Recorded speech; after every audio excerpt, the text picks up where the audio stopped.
ሰላም ጤና ይስጥልን ተመልካቾቻችን ከአንከር ሚዲያ ዝግጅት ክፍል ያክብሮት ሰላምታችንን እናቀርባለን። ዛሬ አንድ ልዩ እንግዳ ይዘን ቀርበናል። ዶክተር ሰናይት ደረጀ ሰናይ የዘር ማጥፋት ቅድመ መከላከል ለኢትዮጵያ ዋና ዳይሬክተር ናቸው። በተለያዩ የኢትዮጵያ የፖለቲካ እንቅስቃሴዎች ውስጥ ተሳትፎ በማድረግም ይታወቃሉ። በዛሬው ዝግጅታችን በዚሁ የዘር ማጥፋት ቅድመ መከላከል ለኢትዮጵያ በዛ ዙሪያ ያደረጉ ያሉትን እንቅስቃሴ በተመለከተ ነው ውይይታችንን የምናደርገው። ሰሞኑን አንድ መግለጫ አውጥቷል ድርጅታቸው። መግለጫው በዋናነት ያተኮረው በእስር ላይ የሚገኙ የአማራ ብሔር ተወላጆች ላይ አገዛዙ ከእስር የሚፈቱበት ሁኔታ በተመለከተ ፈርመው እንዲወጡ እየተደረገ ያለው ሂደት አደገኛ መሆኑን በመግለጽ ነው ተቋሙ መግለጫ ወጣው። በዚህ ዙሪያ ከዶክተር ሰናይት ጋር እንወያያለን። አብራችሁ በመቆየት ዝግጅታችን እንድትከታተሉ ግብዣችን ነው። መልካም ጊዜ።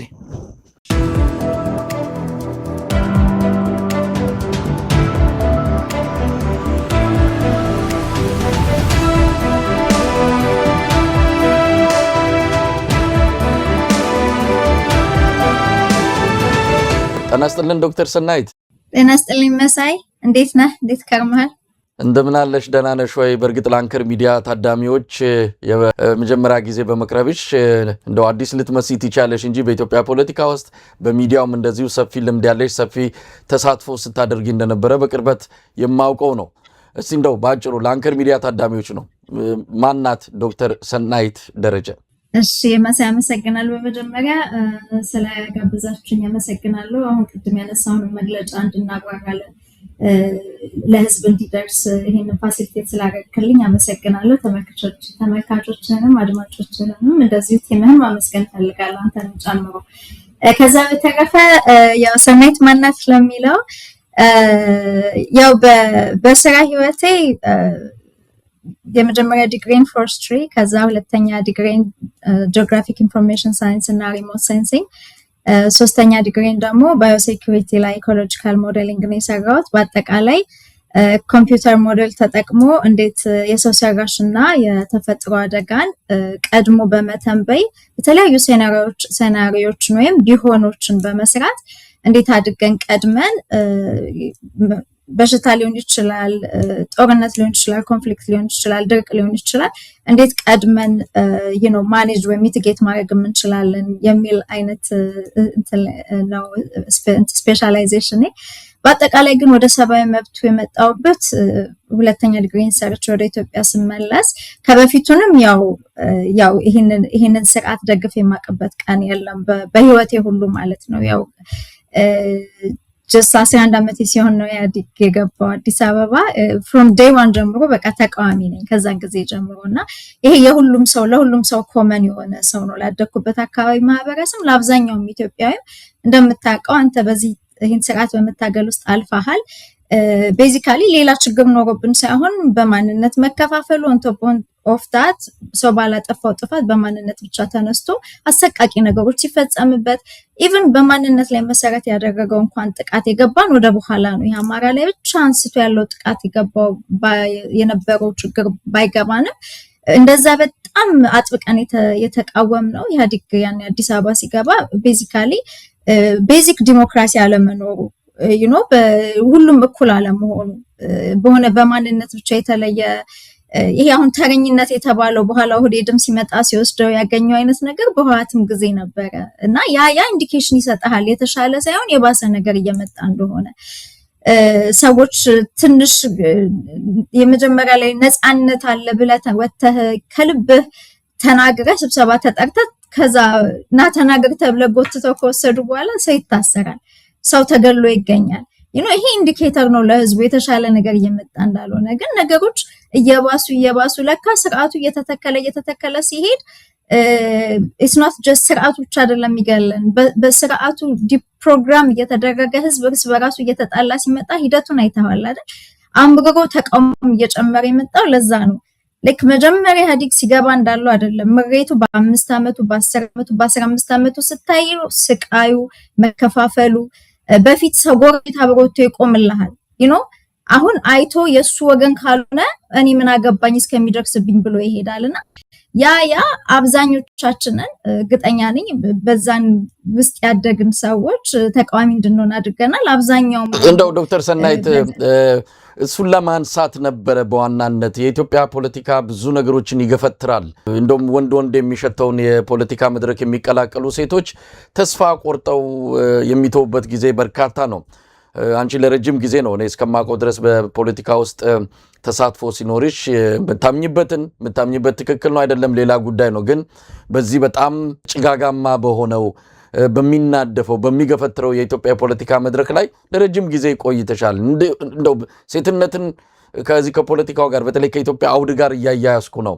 እንዴት ለረጅም ዓመታት በእንደዚህ በሚገፈትር የፖለቲካ አውድ ላይ ልትቆይ ይቻልሽ? ማለት አይ ቲንክ የችግሩ ዳይናሚክነት ነው። እኔ መጀመሪያ እውነት ለመናገር ኢንቮልቭመንቴ ሞር በሂውማን ራይትስ ነው እንጂ በፖለቲካ አልነበረም። የቅንጅት አመራሮች በጊዜው ፖለቲካሊ ኢንቮልቭ አላደርግም ነበር። ለምሳሌ ዩኤን ሰራ ነበረ። በጣም ይገርሙኝ ነበር። ይሄን አስከፊ ስርዓት ተቋቁሞ እንደዚህ እየታሰሩ ምን እያሉ መጨረሻ ላይ መከፋፈላቸው ቢያበሳጨንም ግን at the same time ዩኤኖች ምናምን ሰራ ስለነበረ መረጃው ጋምቤላ አኝዋክ ላይ የሚደርሰው ቀብሪ ዳሃጋ የተደረሰው ሰቆቃ የመከላከያ ኃይል ነው ገብቶ እንግዲህ ያንን ስራ ይሰራው ሶማሌ ክልል ውስጥ። ከዛ በኋላ በገፍ ኦሮሞች ሲታሰሩ ኦሮሞ ፕሮቴስት የሚሉሉ ሃሽታግ ከዛ አማራ ሬዚስተንስ የሚባል መጣ።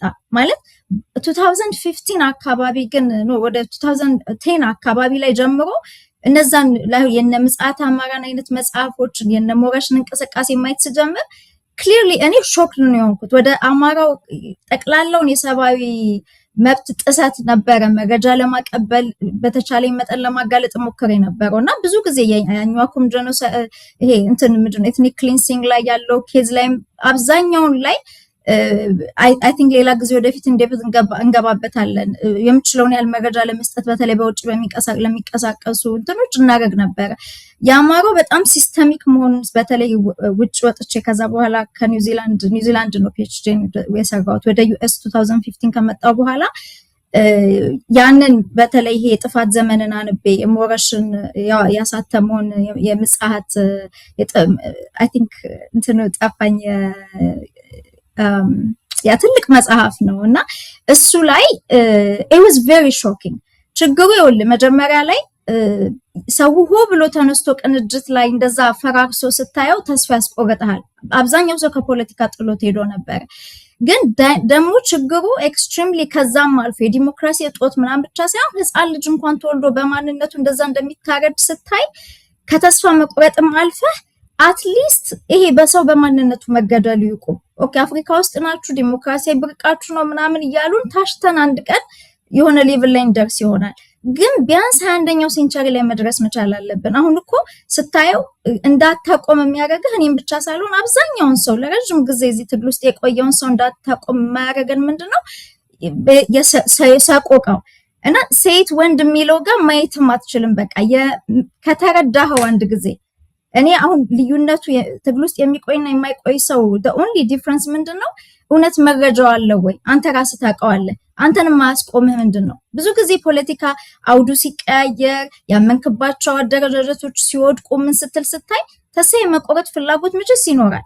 እርግጠኛ ነኝ እኔ ዝም ብዬ ሳስበው ብጠይቅህ እንዳታቆም የማያደርግህ ምንም የማያውቅ የ6 ወር ልጅ ህፃን ተገሎ ታርዶ ስታየው I'm pretty sure የሆነ ሰው ይሄን የሚያውቀው ሰው ካላቆም ማያውቀውማ ሌላ ታሪክ ነው የሚያወራው። ችግራችን መንገድ ነው ውሃ ነው ምናምን ብሎ ሊያልፍ ይችላልና አይ ቲንክ የችግሩ አስከፊነት ነው መሳይ የኔ ብቻ ሳይሆን የኔም ማናቸውም በዚህ ላይ አሁን እያለፋን ያለን ሰዎች በሚመስለን ሁኔታ ዳይናሚካሊ እንድንጠነከር የሚያደርገን ከሚያደርሱት ስቃይና ከሚደረገው ጥፋት ነው ብዬ አስባለሁ። ዶክተር ሰናይት ወደፊት በስፋት እንደምንገናኝ ተስፋ አደርጋለሁ። እንዳልኩት የኢትዮጵያ ፖለቲካ ወንድ ብቻ የሚለውን መቀየር አለበት። ምንድነው አብዮቱ ያለ ሴቶች ተሳትፎ ግቡን አይመታም ይባላልና ይሄ ቀልድ አይደለም። ሴቶች ያሉበት ብዙ ነገር ውጤቱም ቅርብ ነውና ወደፊት በስፋት በአንከር ሚዲያ መድረኮችም እንደማገኝሽ ተስፋ አደርጋለሁ። እንደው የኢትዮጵያን ፖለቲካ አሁን የደረስንበትን ያለፉትን ብዙ ተብሏል። አሁን ግን ያለንበት ምን ላይ ነው ያለነው? የኢኮኖሚውን የፖለቲካውን አጠቃላይ ሁኔታውን ስትረጂ ኢትዮጵያ ምን ላይ ነው ያለችው? እኔ አሁን ያለንበት ሁኔታ በጣም አስከፊ ቦታ ላይ ነን። ይሄን ሁሉ ጊዜ ተቃዋሚ ሁሌ የሚለው ነው ብሎ አልፎ ሊኬድ ይችላል። ግን ቆም ብለን ካሰብነው ይህንን ላለፉት 35 ዓመታት ይህችን ሀገር እያስተዳደሩ ያሉ ኃይሎች እንገንጥላት ብለው የገቡ ናቸው አይደለም? እንደ መንግስት አቋም የነበረችውን ቶታሊ ኦልሞስት ኮንፌዴሬሽን ሌቭል አድርሰዋታል። የሆኑ ብሔር ብሔረሰቦች የመሰረቷት ሀገር ነች በሚል እነዛን some kind of territorial integrity ሰጥተዋቸው እነዛን ግሩፒንጎች ክልሎች የመሰረቱት ሀገር እንደማለት ነው። አንቀጽ 39 እዛ ላይ አለ። አሁን እነዚህ የህግ ማዕቀፉ መኖሩ ሳይሆን ዋናው ጉዳይ ፍላጎቱ ኢንቴንቱ አሁን ኢትዮጵያን እየመሩ ባለፉት 35 ዓመታት በተለይ ደግሞ አሁን እየመራ ያለው የብልጽግና አመራር ቴክኒካል ለመገነጣጠል ለማበላሸት ሀገሩን ቴክኒካል ሌጋል ፍሬምወርክ አለው። የህገ መንግስቱ ያን ይፈቅዳል። ኢንቴንቱም አለው። እሱም ማይገዛው አገር ከሆነ ለዛ እኮ ነው አሁን አዲስ አበባ ፊንፊኔ ነች የሚለው ጥያቄ ድሬዳዋ ሀረር ምናምን የመጣው ተቆጣጥሮ ይሄ ባንኩንም ታንኩንም እንደዚህ ይዞ እየገደለ እየጨፈጨፈ የማይቀጥል ከሆነ ማድረግ የሚፈልገው ምንድነው? በትኖ ቦጭቆ መሄድ ነው። ስለዚህ በጣም ኤክስትሪምሊ ዴንጀረስ ጊዜ ነው ሲባል አብዛኛው ሰውን በማንነቱ የተጠቃ ምን ብሎ ሌላል በቃ ያለችበትም እኮ ሞተንባታለች ሀገር እሷ ስለተበተነች ምናምን አይደለች የሚል አርጊመንት ሊመጣ ይችላል። ግን አንድ ነገር ማወቅ ያለብን አንድ አጥፊ ኃይል ኢቭን አብሮ ሰው መኖር ባይፈልግ እንኳን ተነጋገረ በኮንሰንሰስ ይሄ እስከዚህ ጋር ነው መሆን የምንችለው በዚህ አይነት ሞድ ኦፍ እንትን ነው መስራት የምንችለው ብሎ መነጋገርና ተሸንፎ ሲሄድ በትኖ የሚሄድ ኃይል ሲያደርገው አንድ አይደለም። ኦልሬዲ ለመገንጠል ኢንቴንት ያለው መንግስት ነው የተቀመጠው። ዊ ኦል ኖ ኦነግና ህወሓት ሲገቡ ኢንዲፔንደንስ ለማወጅ ገብተው ነው በዛው አገር የማስተዳደር እዳጃቸው ላይ ወደቀው ማለት ነው። እንዳሰቡትም ከባድ አልነበረ። በጀቱም ሁሉም ነገር እዛ ሀገር ላይ ስለዚህ እስካሉ ድረስ እንደ ሀገር የመቀጠል ኦፍ ኮርስ ዌስተርን እና ሌሎችም ደግሞ አላዮች ደርግ እንዲወድቅ ይፈልጉ የነበሩት ናቹራሊ የሚቀጥለውን ሀገር የሚይዘው አካል አንድ ላይ አጎ እንዲገዛ ነው ፕሬዠር የሚያደርጉት። ታስ ሁሉ ጊዜ ስቴትለስ የሆነ ሲቹዌሽን ቢፈጠር አንደኛ ኢሚግራንቶቹ የሚበዛው ወደ እነሱ ሀገር ነው። ሁለተኛ ብዙ ናሽናል ኢንተረስቶቻቸውም ቀጠናው ላይ ያለው ይነካሉና አንለስ ከአቅም በላይ የሆነ ነገር ካልሆነ በስተቀር የሀገር መፈራረስ እነሱን የሚጠቅም ነገር አይደለምና ኢንሴንቲቭም አለው። ገነጥላለውን ብለህ መተህ በጀቱ ምኑ እንደልብህ ተረኛ ሆነ የምትኖርበት አይነት ስርዓት ተክለ የምትኖር ከሆነ ምናልባት ብትገነጠል ኖሮ ከምታገኘው ጥቅም በላይ ምክንያቱም የእውነትም ደግሞ ገፊ ምክንያት ሆኖ አይደለም አይደል? መገንጠል ፖለቲካ የመጣው እንደምናውቀው የስሁት ትርክት ላይ ተመስርቶ ነው እንጂ አንዱን የመደብ ችግር የስርዓት ችግር ካልሆነ በስተቀር የብሔር የመጨቋቆን ችግር አንደኛ ፍሬምወርኩም አልነበረም፣ እንደዚህ አይነት ሲስተምም አልነበረም ያን የሚፈቅድ። ምናልባት ጊዜ ሲኖር ወደፊት እንትኖች ላይ አንድ ማየት የሚቻለው የዚህ አድሚኒስትሬቲቭ ዩኒት በሞናርኪ ጊዜ የነበረውን አውጥቶ ማየት በጣም ያስፈልጋል። ቱ ፖይንት የየራሳቸውን አርምድ ፎርስስ ሁሉ ነበራቸው ፕሮቪንሶቹ ማለት ነው የሚያዙት እና በጣም ኢቭን ጀስቲፋይ ለማድረግ ከባድ ነው። በዛ ጊዜ አንድ ብሔረሰብ ሲስተማቲካሊ ይጨቁናል። ምክንያቱም ሲስተማቲካሊ ለመጨቆን የሚያስጨቁን ሲስተም ኢን ፕሌስ መኖር አለበት። which means በማንነት ተመርጠህ የምትመደብበት ስልጣን መኖር አለበት። እንደዚህ አይነት ዶክተር ሰናይት እዚህ ጋር ለአንዳንዶች ግልጽ እንዲሆን ነው። በተለይ አሁን ከስርዓቱ ጋር ተጠግተው ያሉ ኢትዮጵያን ለማዳን የመጣ አገዛዝ ነው ገዢ ነው ብለው በመጀመሪያዎቹ ዓመታት እኛን ጨምሮ የኢትዮጵያ አዳኝ ሙሴ በሚልም ቅጽል ስም የተከተልን ነበርን። ወዲያውኑ የጥፋት መንገድ መሆኑን ስንረዳ ነው ከዛ ከባቡሩ ላይ እየወረድ ነው። ነገር ግን ኢህአዲግንና ይህን ብልጽግና እንዴት ማወዳደር ይቻላል? ኢህአዲግ ፍሬምወርኩን አስቀመጠ። አንቀጽ 39 ጀምሮ ኢትዮጵያ የምትፈራርስበትን መዶሻ አዘጋጀ። አብይ አህመድ ደግሞ ወደ ተግባር ለወጠው። በዚህ መገለጽ ይችላል። ምክንያቱም አይናችን እያየ በ8 ዓመት ውስጥ የኢትዮጵያ ምሰሶ የኢትዮጵያ ሀገር እየወላለቀ ነው። በኢህአዲግ ጊዜ ያንን ምቹ ሁኔታ ጥርጊያ መንገዱን ከፍቶ ሊሆን ይችላል። ነገር ግን አናየውም ነበረ። ስጋ ለብሶ እግር አውጥቶ እየሄደ ነው። እንደዛ ብሎ መግለጽ ይቻላል። ምናልባት ሌላ ጊዜ እንመለስበታለን። አሁን ያለውን ነገር በደንብ ማሳየት ከተቻለም ሀገር ሊያድን የመጣ አይደለም፣ ሀገር ሊያጠፋ ከመጨረሻው ምዕራፍ ላይ የደረሰ አገዛዝ ነው። ሰሞኑንም በአዲስ አበባ ጉዳይ የምናየው ያ ነገርን የሚያሳይ የሚያመላክት እንደሆነ ነው በግል የሚሰማኝ። ዶክተር ሰናይት ኖ ዩ አብሶሉትሊ ራይት። ምን መሰለ ስርዓቱ መገንጠልን መበተንን ካልተሳካልህ በቃ ጥሩ የመሄድን የሚያበረታታ ነው ማለት ያው ተቋለ የተቋቋመበት መንገድ ግን ደግሞ ማነበር በተራው ዛጋ የነበረ ያለውን ስታይ ህወሓት ወከልኩት ብሎ የመጣው ማህበረሰብ ፖፑሌሽን ወይ 6% ነው። ስለዚህ ከዛ ቢወርድ ኢንሴንቲቭ ምንድነው ካለው የሪፕሬዘንቴሽን ማነስ ከ6% ተነስቶ ነው በኢህአዴግ ጋር በሰራው ካልኩሌሽን 25% ሪፕሬዘንቴሽን ይዞ ቁጭ ብሎ የነበረው አይደለ? ስለዚህ ይሄ አሰራር አድቫንቴጀስ ነበር ለህወሓት። በዚህ ጋር ግን ስታየው ካለው ቁጥር ከፈጠረው ሄጀሞኒ አሁን ባለው እንግዲህ ይሄ ሁለት የመጨረሻው ሴንሰስ ከመሰራቱ በፊት በደግ ጊዜ በነበረው 0.1% ልዩነት ነበር የነበረው በኦሮሞና በአማራ ማህበረሰብ። እንግዲህ ይሄ ስርዓት ባለፈበት ሰዓት የሆነውን አይተ አክቹዋል መገደሉን፣ ስታቲስቲካል ጄኖሳይዱን፣ ጭፍጨፋውን፣ ታርጌቲንጉን፣ መሰደዱን ምናምን ሁሉ ደምረህ አሁን ያለው የሚገርም ልዩነት ያው የቁጥርም አለመመዝገብ ቋንቋ የአማርኛ ነው ብትል እንኳን ሁለተኛ ቋንቋ ካለ እሱ ነው የሚመዘገበው ዴሊበሬት አማራ ታርጌቲንግ ስላለ ማለት ነው። ያንን ተጠቅመው ክሊርሊ አሁን ያን ማህበረሰብ አንደኛ በቁጥር እንዲሆን ተደርጎ ነው የተመዘገበው። አሁን ያ ምን አድቫንቴጅ ይሰጣል? ካልፈለጋችሁ እንደገና ይሄ ሁሉ በአጠቃላይ ፌደራል ሲቲ በመባሉ ጂኦግራፊክ ሎኬሽኑ መሀል ላይ በመሆኑ በተለያየ ምክንያት ኢንፍራስትራክቸር ምናምን ባለመኖሩ ሰው ትንሽ ሲሳካለት ጥሪቱን ይዞ ሄዶ ከሌላ ቦታ የጀመረውን ሀብት የት ነው ኢንቨስት የሚያደርገው? አዲስ አበባ ነው ኢትዮጵያ በአጠቃላይ የተባለ። ስለዚህ ያንን ሁሉ ተሸክሞ የተያዘ በቃ ዲስፕሮፖርሽኔት በሆነ መንገድ የተጠራቀመውን ሀብት ኦቨርኦል ቴክ ኦቨር የማድረግ እንትን ምንድነው መንገድ የሰጠው ስርዓት ነው አሁን ባለበት ሁኔታ። የኦሮሞ ብልጽግና መሩ የብልጽግና መንግስት ሞር ኢንሴንቲቭ አለው ቢበትነው አገሩን። ገባ?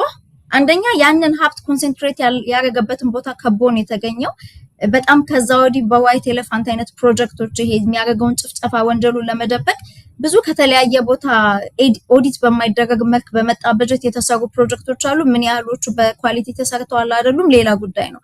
ግን አብዛኛው ራሱ ያ አሴት አለው ወደ ሪል ስቴት የሚቀየር በአለማችን ላይ ትልልቅ ከተሞች ትልቁ አንዱ ሪሶርስ ቢዝነስን ማሳለጫ ሪል ስቴት ነው አይደለ? በጣም ውድ ስኩዌር ሜትር የሚሸጡ መሬት ኔበርሁዶችን እንትን አድርጋ ኢንፍሌት ማድረግ ነው። ልክ እንደ ለንደን፣ ቶኪዮ፣ ኒውዮርክ ማለት ነው። አዲስ አበባን በዛ ሌቭል ነው። ስለዚህ ይሄ ሁሉ ኢንሴንቲቭ ምንድነው? በዲሞክራሲ ሰላማዊ መንገድ አምጥቶ የእውነት አነጋግሮ ሰላም አስፍኖ ለማነጋገር ኢንሴንቲቭ የለውም ይሄ መንግስት። ለምን ሊዘርፍ ነው የመጣው። በዚህ አጋጣሚ ህወሓት እዛ ጫፍ ላይ ነው ሪፕሬዘንት አረጋዋለሁ የሚለው ህዝብ ያለው። ችግር ቢመጣ እንደ ልብ ገንጥለ ለመሄድ ከባድ ነው። when it comes to ግን የኦሮሞ ብልጽግና ኦልሬዲ ኮንሶሊዴት ለማድረግ እየሞከረ ያለውን ቦታ አይተዋል አይደለ? ይሄ 1975 ላይ ኦነግ ያወጣውን ካርታ ይሄ ግሪን ማፑን አይተው ከሆነ ኦልሞስት እስከ 75% በላይ ኢትዮጵያን ኦሮሚያ አድርጎ የመቀጠል ነው። ስለዚህ ኦልሞስት ሀገሩን እንዳለ የመቀየር እንጂ መገንጠል ሁሉ የምትለው አይደለም። ልክ ትልቅ ቆዳ ስፋቱን የያዘ ነው። ስለዚህ በጣም ትልቅ ዴንጀር ነው ያለንበት። የሚከፋበት ምክንያት ስርዓቱ the same ነው፣ መዋቅሩ the same ነው። ግን ኢንቴንቱን አስበው ይህንን ገንጥለው ቢሄዱ ሊያተርፉ የሚችሉትን እንደገና ደግሞ ከፍተኛ የሆነ የተጠያቂነት ችግር አለ። ከፍተኛ የዘር ጭፍጨፋ ተካሂዷል። ማስ ዲቴንሽን፣ ኮንሰንትሬሽን ካምፖች ውስጥ የተደረጉ ጭካኔዎች አሉ። ማለት በአጭር ጊዜ ውስጥ ከፍተኛ የሆነ ዴንሲቲ ያለው የወንጀል ዴንሲቲ አለ። ያንን ሁሉ ዘርግፈ ለመሄድ ኢንሴንቲቭ ለነሱ ነው። አዲስ ሀገር አፍርሰው ቢሄዱት ማለት ነው። ስለዚህ በቃ አዲስ ሀገር ነኝ ነው ወደዛ ፍሬምወርክ ውስጥ ለማምለጥ ማለት ነው፣ ከወንጀል ለማምለጥ። ኢትስ ኖት ኦንሊ አንድ ነገር ብቻ አይደለም፣ ገንዘብ፣ ስልጣን ምናምን ብቻ ሳይሆን አስፈሪው የሆነ ከዛ አስቀያሚ ለጋሲም ለማምለጥ የሚደረግ ስራ ነው። እና ብዙ ሰው አይ ዶንት ኖ ምን ያህል አንደርስታንድ እንዳደረገው አላውቅም። በጣም ከባድ ጊዜ ላይ ነን። ከባድ የሆንበት ምክንያት is just ፊዚካሊ መፈራረስ ብቻ ሳይሆን የምናውቃት ኢትዮጵያ እንደ ኢትዮጵያ የምናውቃቸው ኢትዮጵያኖች እንደ ኢትዮጵያኖች ቶታሊ ሲዝ በቃ መኖር የሚያቆሙበት ሰዓት ሊሆን ይችላል አሁን ያለንበት ችግር ምክንያቱም in the middle of that nation ነው ይሄን ማድረግ ኢንቴንት ያለው መንግስት ይዞት ያለው አገሪቱን ማለት ነው ዶክተር ሰናይት እንመጣበታለን ወደ ስፊት በሰፊው እስቲ ወደ ዛሬው ወደ ተገናኘንበት ዋና ጉዳይ እንምጣ የዘር ማጥፋት ቅድመ መከላከል ለኢትዮጵያ የሚል ተቋም አላችሁ ያዛ ተቋም ዳይሬክተር ነሻንቺና አንድ መግለጫ አውጥታችኋል ወደ መግለጫው ከመሄዳችን በፊት ያው መግለጫው በስር ላይ የሚገኙ የአማራ ብሔር ተወላጅ የሆኑ አክቲቪስቶች ጋዜጠኞች ፖለቲካ መሪዎች ባለሀብቶች ብዙ የታሰሩ አሉ ከ300 በላይ እንደሆኑ ነው የሚገለጸው በዚህ ከአማራ ክልል ከሚካሄደው የሉና ተጋድሎ ጋር በተያያዘ የታሰሩ እንደሆነ ነው የሚገለጸው ለማንኛውም እነሱን በተመለከተ ሰሞኑን አንድ ግርግር እያየን ነው ወደሱ መጣሉ ግን ይሄ የናንተ ተቋም የዘር ማጥፋት ቅድመ መከላከል ለኢትዮጵያ መቼ ተመሰረተ ምንድነው ተልቆስ ይሄ ጄኖሳይድ ፕሪቨንሽን ኢትዮጵያ ወይም የዘር ማጥፋት ቅድመ መከላከል ለኢትዮጵያ የተመሰረተበት ምክንያት መጀመሪያ እንደ ታስክ ፎርስ 2018 ላይ ነበር ከተለያዩ ከአማራ ባለሙያዎች ማህበር አውስትራሊያ ያለው የአማራ ማህበራት ሲያትል ያለው የአማራ ማህበር ከዚህ ውስጥ የተወጣጡ እንደዚሁ ኢንፎርማል የውይይት ግሩፖች ነበሩን ከተለያየ ቦታ በተለያየ ማህበራትም ውስጥ ብንሰራ ግን እንደዚሁ ላይክ ብሬንስቶርም እናረጋቸው ሩሞች ነበሩንና 2018 ላይ የቡራዩ ጥቃት ሃፕን ሲያደርግ ምን ኖቲስ አደረግን እንግዲህ ኤልኤም ያሉ በጣም ኦልሞስት ግሎባል ማለት ይችላል ይሄን ኮፋውንድ ያደረግ ነው ማለት ነው ወደ 7-8 ሰዎች ነበርን የዛን ጊዜ ዝም ብለን እንደ ዲፓርትመንት ነበር 2018 ላይ ጀመርነውና ያረግንበት ምክንያት እንደውም አንድ በጣም ፌመስ ፔቲሽን አለ ያስፈረም ነው ወደ 30,000 ሰው የፈረመበት ኦኤምኤን ላይ ማለት ነው በጊዜው የቡራዩ ጥቃት ሲደረግ ሰውን በጣም አስደንግጧል ኦፍ ኮርስ ለውጥ ይመጣል ምን ተብሎ ነው አዲስ አበባ ላይ ወጥቶ የነበረው ሰው ትዝ ይልሃል ሰው እንደውም በጣም ጃስ ያስባለው በቃ ያስደነገጠው ነገር የአዲስ አበባ ልጅ ላይ ዛጋ በስናይፐር ሲገደልና ሁለተኛ ለመደኝ የሚል ቲሸርት ለብሰው ሲወጡ እንዴ ይሄ ነገር ሁሉ ነገር ደሴም ነው እንደሚሉ የመጀመሪያውን የማንቂያ ደወል የተፈጠረው የቡራዩ ላይ የተደረገው አታክና እንደምታስታውሰው ጌዲዎች ላይ የነበረው ችግር ነው በጣም ከፍተኛ 1 ሚሊዮን ህዝብ ነበር የተፈናቀለው የዚህ የአዲስ አበባ በጣም ሾኪንግ የነበረው አንደኛ ሁሉ ለረጅም ጊዜ ተደርጎ በማይታወቅ ሁኔታ ካፒታል ሲቲው አካባቢ እንደዚህ አይነት አትሮሲቲ ተደርጎ ያቀም ወደ 60,000 ሰው ነው ተፈናቅሎ በየሃይ ስኩሉ በየፋክተሪው የገባው በነገራችን ላይ በጊዜው ከፍተኛ የሆነ በቃ ኦልሞስት አስረሽ ምቹ ነበር ሁሉም ተቃዋሚ ፖለቲካ ሚዲያዎች ሁሉም በገቡበት ሰዓት ነውና ነገሮች መደባበቅ የሚችሉበት ሰዓት አልነበረም ትዝ ይልሃል መረጃዎች አውት ኦፍ ኮንትሮል ነበሩ ለመንግስት በዛ ላይ መንግስትም ህዋትን እየተደበኩ ነው መሰራው ህዋት እያስደነገጠኝ የሚል አይነት ጨዋታ ይጫወት ነበር ትዝ ይልሃል ነገሮች ሲፈጠሩ እኛ ሳንሆን ህዋት ተንኮል እየሰራ ለረጅም ጊዜ እሱና እነሽመልስ ናቸው ራዲካል በሚለው ብዙ ተጫውቷል ይሄ መንግስት እንደምታውቀው በኋላ ነው እየተጋለጠ ሄደውና ግን what made it shocking ሁለት ነገር ነው አንደኛ ነገር አንድ ላይ ነገሮችን እንቀይራለን ብለው የገቡት ተቃዋሚ ኃይሎች ውስጥ ለምሳሌ ኦነግ አምስቱም ፋክሽኖች አንድ ላይ መጣው ቶታሊ ቡራዩ ላይ ከተደረገው ነገር ኦፖዚት የሆነ ናሬቲቭ አመጡ እንደውም ኦሮሞዎች ናቸው ታርጌት የተደረጉት አዲስ አበባ ላይ ብለው ኦኤምኤን ደግሞ ይሄንን የመጨረሻ እንደውም ኤክስቴንድድ የሆነ እርስ በርስ ግድያ ሊያደርገው ምንም አልቀረውም ለዛ ነው ፔቲሽን ሁሉ ከፍተን የነበረው በጣም ግን ሌላው አስደንጋጩ ነገር ምንድነው ጋሞችን ስፔሲፊካሊ ጉራጌዎች አማሮችም አሻሜዳ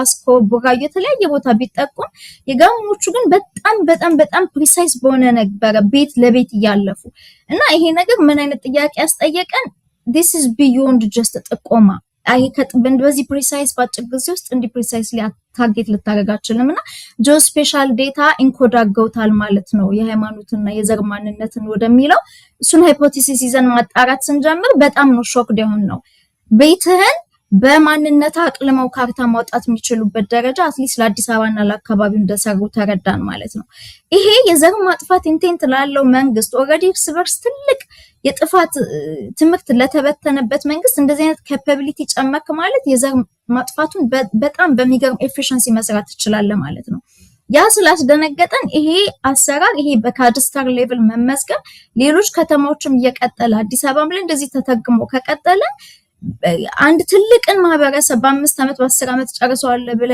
ያሰብከው በጣም ባጭር ጊዜ ውስጥ ቶታሊ ራዲኬት ልታረጋው ትችላለህ ምክንያቱም በአንድ በኩል ማህበረሰባችን ጭራሽ ዘር መጥፋት አለ በዘር ተለይቶ ታርጌቲንግ አለ ብሎ አያምንም ገና ያን ማህበረሰብ አስተምረ በማንነቱ እንዲደራጅ አድርገ መመከት ሲጀምር ገና ቴክኖሎጂዎችን መጠቀም ሲጀምር እዚህ ጋር ኦልሬዲ አንተን ሊያጠፋ የተዘጋጀ ኤፊሽንት የሆነ ቴክኖሎጂ የተጠቀመ መንግስት አለና ለዛ ነው በዛን ጊዜ በኢትዮጵያም ሌቭል የሚንቀሳቀሱ ድርጅቶች የአማራ ድርጅቶችን ብዙ የሚንቀሳቀሱ ነበሩና በእነሱ መስራት ሳይቻል ቀርቶ ሳይሆን ሁሉንም ሊያስተባብር የሚችል ሌዘር ፎከስ አድርጎ ዘር ማጥፋቱ ላይ ብቻ ሊሰራ የሚያስፈልግ ኢኒሼቲቭ ያስፈልጋል ብለን ተቋቋመን። በ6 ዲፓርትመንት ኤቪደንስን 2020 ላይ ኦፊሻሊ ተመዘገበ።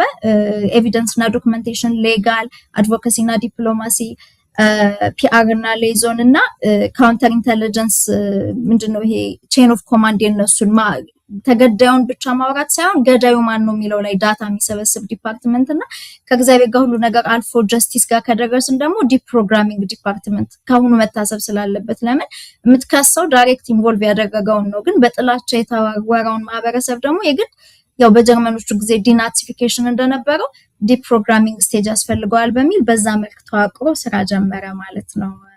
ዶክተር ሰናይት እንግዲህ የዚህ እናንተ የዘር ማጥፋት ቅድመ መከላከል ለኢትዮጵያ ከአብይ አህመድ ወደ ስልጣን መምጣት ጋር እኩል ነው እድሜው። እንግዲህ 2018 አሁን 2026 8 ዓመት ሆኖታል።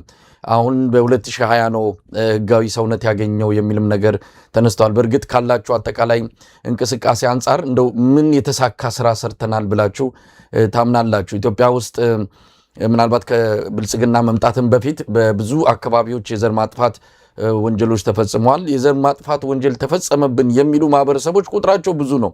በኢትዮጵያ ውስጥ ዘር ማጥፋት የሚባል የለም የሚል ደግሞ ድምዳሜ የሚሰጡ አሉ። ከመምጣቱ በፊት እንከላከል እንደሚባለው አይነት ሁሉ የደረሰም የለም የሚል ሙግት የሚያቀርቡም አለ። ደረሰብን የሚሉት እንዳለ ሆነው ግን እስካሁን ምን አደረጋችሁ? እንደው አንድ ተጠያቂ የሚሆን ግለሰብ ጠፍቶ ነው እስካሁን በኢትዮጵያ ለተፈጸሙ እንደዚህ አይነት የዘር ማጥፋት የሚመስሉ በርካታ ወንጀሎች አንድም ሰው ተጠያቂ አልሆነም። አንድም ሰው ዓለም አቀፍ ፍርድ ቤት የሚሆን በየትኛው አካል ሲጠየቅ አላየንም። በእርግጥ እናንተ ገና ብትሆኑም የሆነ አንድ የተራመዳችሁት ውጤት አገኘን የምትሉት ነገር አለ? ጥሩ ፖይንት ነው ያነሳው መሳይ። ምንድነው አንደኛ ነገር መጀመሪያ ላይ በፊት የዘር ማጥፋት አለ የለም ከሚለው ንግግር ቶታሊ ሊያወጣን የሚችል ዳታ ሰብስበናል። በየትኛውም ኮርት ብንገኝ በአሁኑ ሰዓት ዳታ ኢስ ጀስት ፒክቸር እና ቪዲዮ ብቻ ሳይሆን የተለያዩ አስፔክቶች አሉት። አንድን ጀኖሳይድ ነው የምታስበልበት። አንድ አይነት ማንነት ያላቸው ሰዎች አንድ ላይ ተገለው ስለተገኙ ብቻ ጀኖሳይድ ነው ማለት አይደለም።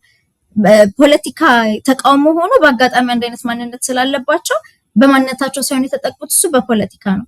ይሁን ተብሎ ግን ማን ስለሆኑ ብቻ ካላቸው ፖለቲካ እምነት ወይም ደግሞ የሚኖሩበት ሀገር ዜግነት ጋር የተገናኘ ወይም ደግሞ ከስራቸው ከሃይማኖታቸው ከንግዳቸው ምናምን ሳይሆን በቃ ያንን ነገድ ሆነው በመወለዳቸው ብቻ የሚደረግ ታርጌቲንግ ኢንተንቱን ማሳየት ያስፈልጋል።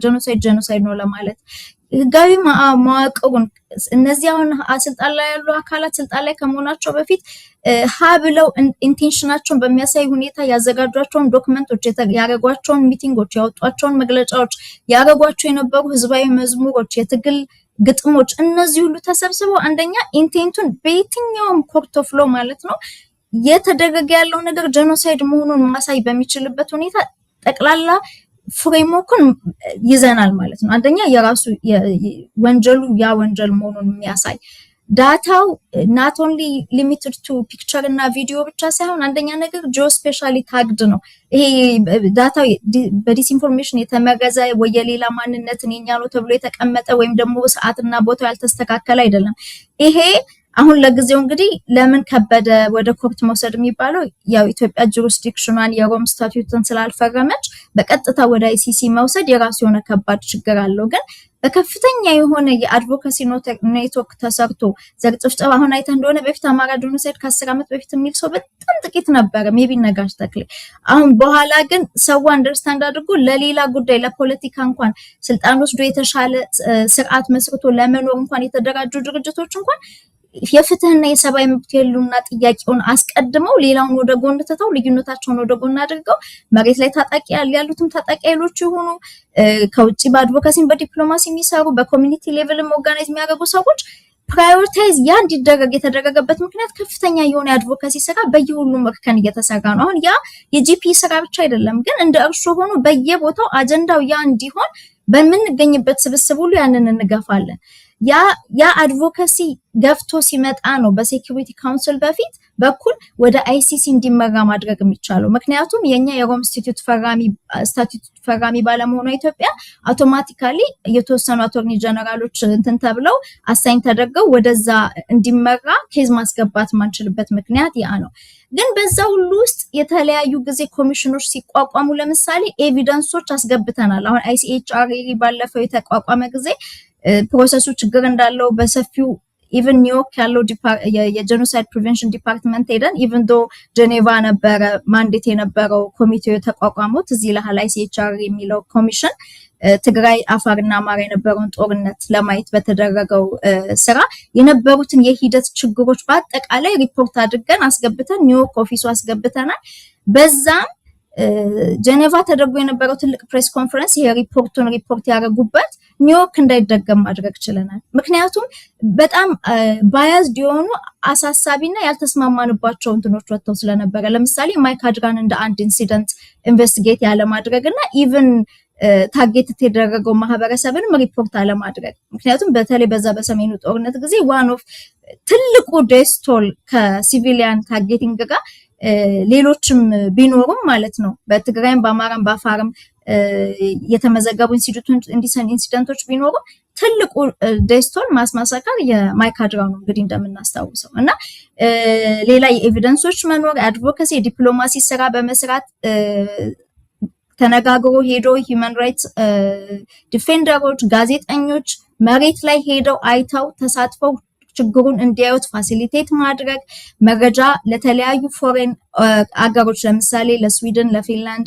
ለዩኬ ለስቴት ዲፓርትመንት ኦን ዲማንድ ስንጠየቅ እንሰጣለን። ራሳችንም ትልልቅ ኢንሲደንት ሲኖር ስብሰባ እየጠየቅን ሁልጊዜ እናቀርባለን። ፊንላንድ ለምሳሌ አምነስቲ ኢንተርናሽናል ሂውማን ራይትስ ዋች ብዙ በአማራ ጉዳይ ላይ የሚሰሩት መረጃ ስለሌለም ከፍተኛ ኢንፍሌክስ ስለመጣ በሚል ከፎሬን ኦፊሳቸው ሪፖርቶቻችንን እንደ ኤቪደንስ ሊጠቀሙ እንደሚችሉ ጠይቀውን ነበረ የፊንላንድ ኢሚግሬሽን ማለት ነውና በዛ እርከኖች በተለያየ የምንሰራቸው ሰርቪሶች ኮዙን የሚደግፉ ሆነው አብሶሉትሊ ግን የመጨረሻው ግባችን ምንድነው የሚባለው ኢንተርናሽናል ኮርትም ይሁን ወይም ደግሞ የወገና ያህል ኃይል ይሄንን ወንጀል እየታገለ ያለ ኃይል ስልጣን በሚይዝበት ጊዜ አገር ውስጥም ሊሆን ይችላል የጀስቲስ ትራይቡናል እንዲቋቋም ነው። ያ ነው ሲንጉላር ኦብጀክቲቫችን ያ ነው። ትሩ ዳት ወንጀሉ ሪኮግናይዝድ እንዲሆን ያጠፉ እንዲቀጡ ከዛ በኋላ ደግሞ ቢገር ዲፕሮግራሚንግ ስራ እንዲሰራ ጊዜ ደግሞ ወጥቶለት ሜቢ አምልጦ እዚህ ፍትህ ሳያገኝ አምልጦ ለሄደ ደግሞ ኢንተርናሽናሊ ኮላቦሬት በማድረግ ኢትዮጵያም ራሱ ትሪቡናል ቢቋቋም ከድል በኋላ ውጭ ያሉትንም ተገናኝ ያንን ፋሲሊቴት በማድረግ ፍትህ እስከመጨረሻው የሚደርስበት ጉዳይ ማድረግ ነውና መንገዱን ፓዝዌውን እየተጓዝ ነው ብዬ አስባለሁ። ብዙ ቻሌንጂንግ ነገሮች አሉ። ከህግ ማዕቀፍ ጄኖሳይድ ፖለቲካሊ ሴንሲቲቭ ቃል ከመሆኑ ሪኮግናይዝ ካረጉ ቡትስ ኦን ዘ ግራውንድ ጦር መላክ ማስታጠቅ ምናምን ነገሮች ሊያረጉ ስለሚችሉ ይሄ ደግሞ ከጂኦፖለቲካል ኢንተረስታቸው ጋር ብዙ ስለማይገጥም ቻሌንጆች አሉት። ግን we are on the right pathway ኮላቦሬት እያደረግን ከተመሳሳይ አላያንሶች ጋር በተመሳሳይ ጉዳይ ላይ የሚሰሩ ማንኛዎችም ኢንዲቪጁዋሎች ማህበራት ጋር መንገዱን እየተጓዝ ነው ብዬ አስባለሁ። ይመሳይ እንግዲህ ዶክተር ሰናይት ወደ ወቅታዊ መግለጫችሁ እንምጣ። ማስጠንቀቂያ ነው ሬድ አለርት ብላችሁ ነው መግለጫ ያወጣችሁት። ከዚህ ከእስር ላይ ከሚገኙ የአማራ ብሔር ተወላጆች ጋር በተያያዘ ነው። አንዳንድ ነገሮች እየተደረጉ ነው። ምናልባት መረጃውም በተለያዩ ሚዲያዎች ላይ ሰሞኑን ቀርቧል። ምንድነው ይሄ መግለጫችሁ? እንደው ጭብጡ ምንድነው? ቅድመ ማስጠንቀቂያ ነው? በጣም አስጊ የሆነ ነገር እንዳለ ጠቅሳችሁ ነው ለተለያዩ ዓለም አቀፍ ተቋማት ጉዳዩን በቅርበት እንዲከታተሉ ይህንን መግለጫ ያወጣችሁት። እስቲ ምንድነው? አመሰግናለሁ መሳየው። እንደምታውቀው ይሄ ከፍተኛ የፖለቲካል ፕሬሸር አለበት ይሄ አገዛዝ። ፕሬሸሩ ምንድነው? አንደኛ ነገር የትጥቅ ትግሉም እያየለ ነው የመጣው እንደምታየው ነው በሁሉም አቅጣጫ። ይሄ ሚሊተሪ ቪክቶሪ ወይም ደግሞ በወታደራዊ ግጥሚያ በአገዛዙ በኩል ድል ከተነገረ ዓመታት አልፎታል። ይሄ ያለው ነባራዊ ሁኔታ ነው። ስለዚህ የሚሊተሪ አድቫንስ እሱ በመጣ ቁጥር ፖለቲካል ፕሬሸሩ ላይ ብሎ የመስማት ጆሮን መስሚያ ጥጥ ነው ብሎ ጄኖሳይድ በየቦታው ሲጨፈጭፍ ዛፍን ተክላለን ሲል ምን የነበረ መንግስት በዚህ በኩል የትጥቅ ትግሉ ፕሬሸርም እየመጣ ሲመጣ ከውጭም ያለው የፖለቲካሊ በሂውማን ራይቱም የዲያስፖራም አድቮካሲ የሚናቅ አይደለም። እውነት ለመናገር ወገኑ ሲያልቅ እየወጣ በሚችለው አሁን ላይ እንኳን ባለፉት 3 አመታት ጥሩ ፕሬሸር ያደረገ ነው ብዬ ባላምንም ግን ጠቅላላ ካለው ከአመታቱ ሲታይ በሚችለው መጠን የወገኑን ጉዳት በየሪፕሬዘንታቲቮቹ ለየመንግስታቱ በመናገር ያለበት ሁኔታ ነውና ያም ፕሬሸር ባንድ በኩል አለ። በዚህ በኩል መንግስት ሊፈርስብኝ ነው ስለዚህ ለመነጋገር መሞከር ፈልጋለሁ የሚላለ። ሁለተኛ ትክክለኛ ንግግር ስለማይፈልግ የውሸት የሚያካሂደው ይሄ ናሽናል ዳያሎግ የሚለው እኔ ናሽናል ሞኖሎግ ወይም ብሔራዊ ከራሱ ጋር የመነጋገር ሂደት ነው የምለው። ምክንያቱም የተለየ ሀሳብ ያላቸውን ተመራጮችም ይሁኑ የሰብአዊ መብት ተሟጋቾችም ይሁኑ ጋዜጠኞችም ይሁኑ ኢቨን ቱ አ ፖይንት ሂውማን ይሄ ምንድነው የሰብአዊ እርዳታ የሚያደርሱ ሰዎች ሁሉ ሳይቀሩ ኦንሊ ከጥፋታቸው የሰብአዊ እርዳታ ማድረስ ኢትስ ኖት ፖለቲካል ችግር አይደለም። ግን ይሄ ከጄኖሳይድ የተረፉ ሰርቫይቨሮች ነው ተርፈው የመጡትን ስለሆነ የሚረዱት እነሱ በተረፉ ቁጥር ምስክር ስለሚሆኑ እንዲረዱ ስለማይፈልጉ ነውና በዛ ሌቭል ጨቁኖ ይዞ ካሰረ በኋላ ናሽናል ዳያሎግ አለ ብሎ እውነት ለማስመሰል የሚያደርገው ሂደት እንዳለ እየሰራ ባለመሆኑ እንግዲህ ትልቅ ፕሬሸር መጣ። ፍቱ የሚለው ፕሬሸር ሲመጣ ጥሩ ምሳሌ ብሰጣውን የግብፁን የፈርዖንን ታሪክ ነው። የሆነ ፕሬሸር ይመጣበታል ሊፈታ ይልና ደግሞ መፍታት አይፈልግም መልሶ ሌላ ምንድነው የሚባለው ማአት እስከሚመጣበት ድረስ ደግሞ መልሶ ህዝቤን ልቀቅ ሲል አይለቅም ነበርና ኦልሞስት አሁን እስረኞቹ ላይ ያደረጋለው ነገር የአብይ አስተዳደር ይሄ ይመስለኛል። ያለምንም ፕሪኮንዲሽን ወንጀለኞች አይደሉም። በፖለቲካ አስተሳሰባቸው በጋዜጠኝነት ከፍተኛ ሁኔታ ለረጅም ጊዜ እንግዲህ ፕሮሰሱን አንተ ታውቀዋለህ የመጡበትን ማህበረሰብ የሚጠላ ዳኛ ነው አይደል ፕሪሳይድ አድርጎ የነበረው በየቦታው ፌስቡክ ላይ እየሄደ ምናምን ማንነታቸውን የሚሳደብ የሚያበሻቀጥ እንግዲህ ኒውትራሊቲ ትጠብቃለህ ከዳኛ በዛ ፕሮሰስ ውስጥ አልፎ በመጋረጃ እየተደበቀ ዊትነስ እየተደረገ 10 ጊዜ መዝገብ ጠፍቷል ምን እየተባለ በዛ ስቃይ ውስጥ ሁሉ አልፎ እዚህ የደረሱ ሰዎችን መጨረሻ ላይ የሰብአዊ መብት ኮሚሽኑን ኢንቮልቭ አድርገው ኮሚቴ መርጠው ምን ብለው ራሱ ይሄ አንዱ ማይልስቶን ነው የመቀየር ፍላጎትን የሚያሳይ ተብሎ ከፍተኛ ፕሬሸር ተደርጎለት መጨረሻ ላይ እንደገና ታጥቦ ጭቃ ምን አይነት ሐሳብ አመጡ ወንጀለኛ የሚያደርጋቸውን ነገር በዚህ ክስ ፕሮሰስ ውስጥ መውጣቱነት ማለት ይሄ እንዲህ አይነት ዶክመንት ወንጀለኛ ባያረጋቸውና የበለጠ ሌላ ችግር ባያመጣባቸው እነሱ እኮ ቅሊንቶንና ቃሊቲንና አባስሚልን ወደው አይደለም ይሄን ያህል ጊዜ የተቀመጡት ጠበቃ ይዘው የሚከራከሩት እኮ ንጹህ ነን ብለው ነበር ይሄን ሁሉ አመት። ነገር ግን የከፍተኛ ሜንታል ጫና እንደገና ፊዚካል አቢዩዝ የተለያዩ ነገሮች አንተ ታውቃቸዋለህ። ይሄ ከኢህአዴግ ጊዜ ጀምሮ ሪፖርት ስታደርጉት የነበረ ነው ህወሓትም ሲያደርገው የነበረ ነውና ይሄ ሁሉ እያለ ላስት ሚኒት ላይ ለቆ ላለመልቀቅ በሶስት ምክንያት ነው ይሄን ማለት። አሁን ይሄን የሚያደርግበት ይሄ ጉዳዩ አሳሳቢ የሚሆነው እንደ ልማዱ እስረኛ ማሰቃየት ልማዱ ነው ብለን ምንተው ነገር አይደለም። አንደኛ ነገር የፈረሙ ሰዎች ከምንም ነገር በላይ እራሳቸው ናቸው ጉዳት ውስጥ የሚገቡት። አስገድደው የሚያስፈርሟቸው ሰዎች መጨረሻ ላይ ፕላኑ ምንድነው? አንደኛ እስከዛሬ የተሰቃዩት ኢሊጋል በሆነ መንገድ ነው ያዟቸው። እስከዛሬ የተሰቃዩበትን ካሳ ላለመስጠት ነው። አካውንታቢሊቲ ይክዳል። ወንጀለኞች ናቸው። ስለዚህ ማሰር መብቱ ነው መንግስት ነው። አሁን ባለው ሁኔታ እስከዛሬ እነዚህን ሰዎች የያዙበት መንገድ ራሱ መንግስትን ተጠያቂ የሚያደርገው ነው። አሁን የዛሬን ያድርገውና እኛ እኮ ጥፋተኞች ነን ብሎ ነበር አይደል? አብይ ያኔ ለውጥ በቃል በሚገባ ጊዜ ቶርቸር አድርገናልና ብሎ ነበር። ሴም ቲንግ ነው አሁን እየደገሙ ያሉት። ያን ካንስል ለማድረግ ወንጀለኛ ነን ብሎ የማስፈረም ፍላጎት።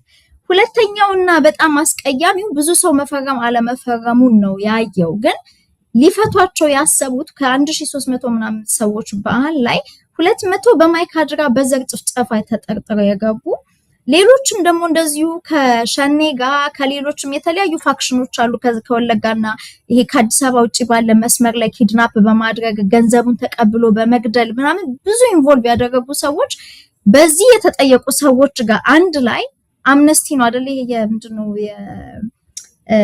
ምህረት ፕሮግራሞች የሚባሉት አንድ ላይ አደባልቆ የመልቀቅ የነዚህን ሰዎች ልጅት እንትን ምንድነው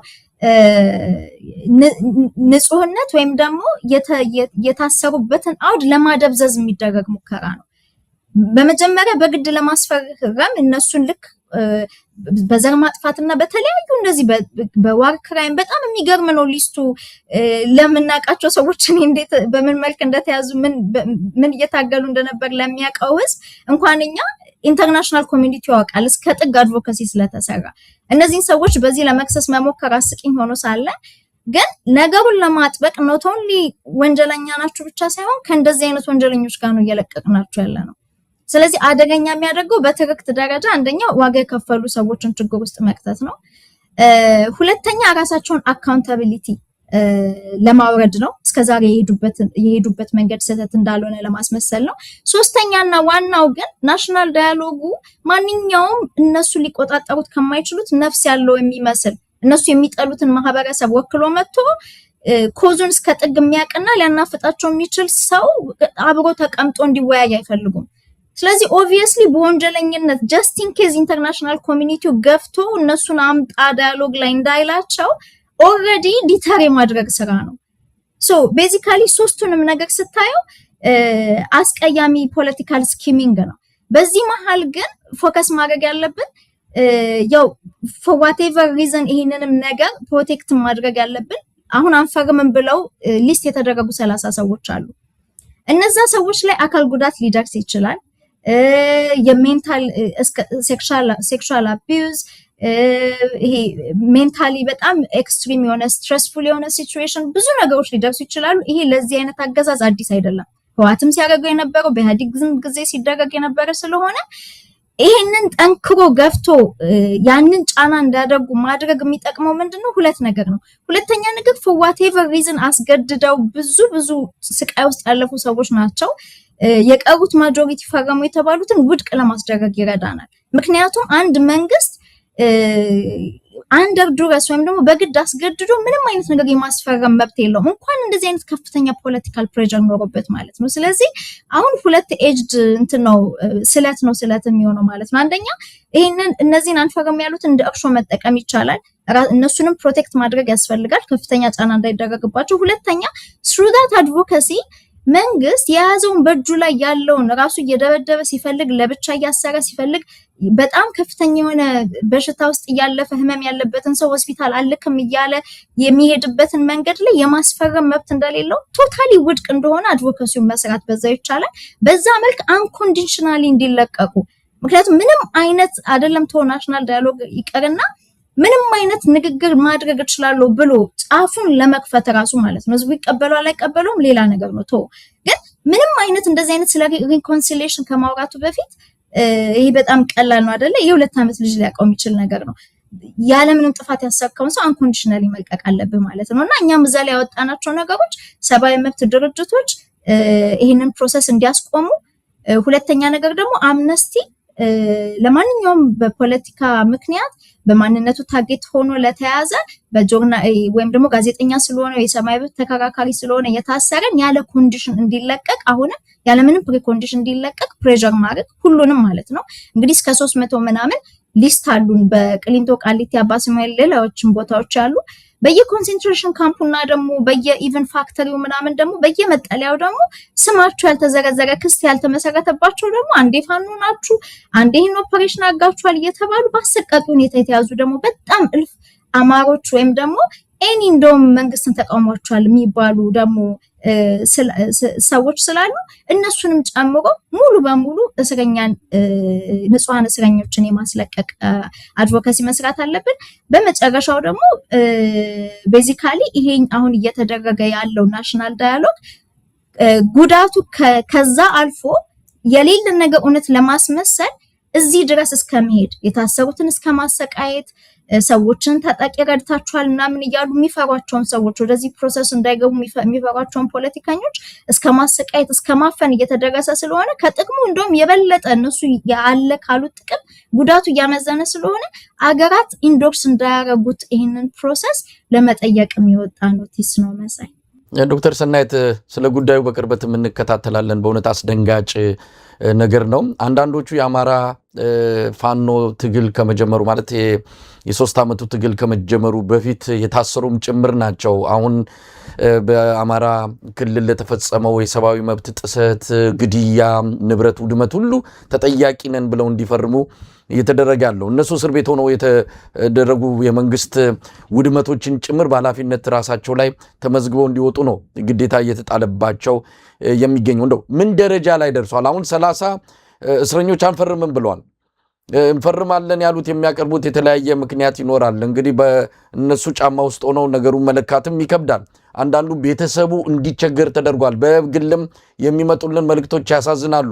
አንዳንዱ ጎዳና ላይ ወጥቷል። የእስረኛ ቤተሰብ ኢትዮጵያንም እያገዛቸው አይደለምና በግድም የፈረሙ ምንም ይምጣ ብቻ ከእግሬ ከዚህ እስር ቤት ይውጣ ብለው በመጣው ወረቀት ላይ አንዳንዱ ንጹህ ወረቀት ላይ ነው እየፈረመ ያለው። ነገ ከነገ ወዲያ ምን እዛ ወረቀት ላይ እንደሚጻፍም አያውቅም።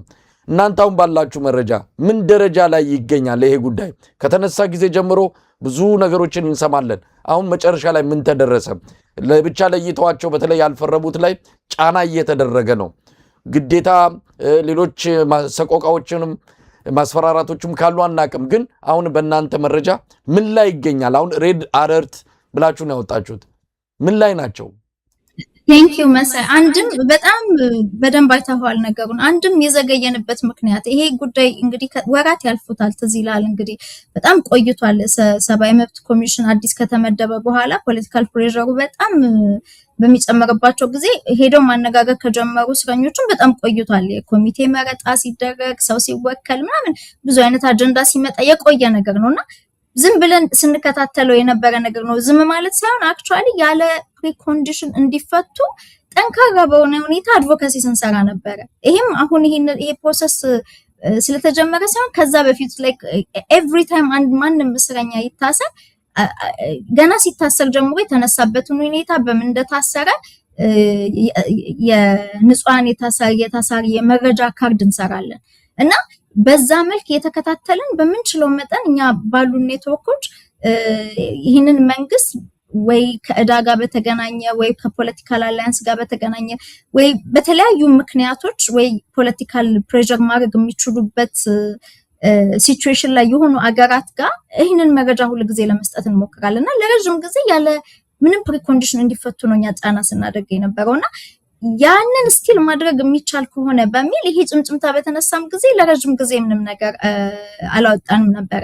አሁን ላይ ግን የለይተው የፈረሙትን ለይተው አውጥተው ቤተሰብ ማግኘት እንዳይቻል ሌሎችም እንደውም ገና ያልተደረጉ በታሳቢ ግን ሊደረጉ የሚችሉ ብዙ አሰቃቂ ነገሮች እንደ ማስፈራሪያ የተባሉ ወይም ሊሆን ይችላል ተብሎ የታሰቡ ነገሮችን ስንሰማ ይሄ ነገር አስደንጋጭ እንደሆነና አለርቱ መውጣት እንዳለበት የአለርቱም ደግሞ ዝም ብሎ እንደ መግለጫ አውጥተን የምትተው ነገር ሳይሆን የውጭ ያለውን ማህበረሰብ ጋልቫናይዝ አድርጎ ማለት ነው አድቮኬቱን ጋልቫናይዝ አድርጎ በሚችለው ቻናል ሁሉ ከሎካል ሚዲያዎቹ ጀምሮ ለናሽናል ሚዲያዎቹ በስቴት ሌቨል ላለ ሚዲያ ለሪፕሬዘንታቲቮቻቸው ፖለቲካል ፕሬሸር እንዲፈጠርና ይህንን ነገር እንዲያቆሙት ከዚህ በፊት ምናልባት ታስታውስ ይሆናል ብርቱካን ሚደቅሳን ኢህአዴግ ሊያስፈርማት ሲሞክር ተደርጎ የነበረው ነገር ከፍተኛ የሆነ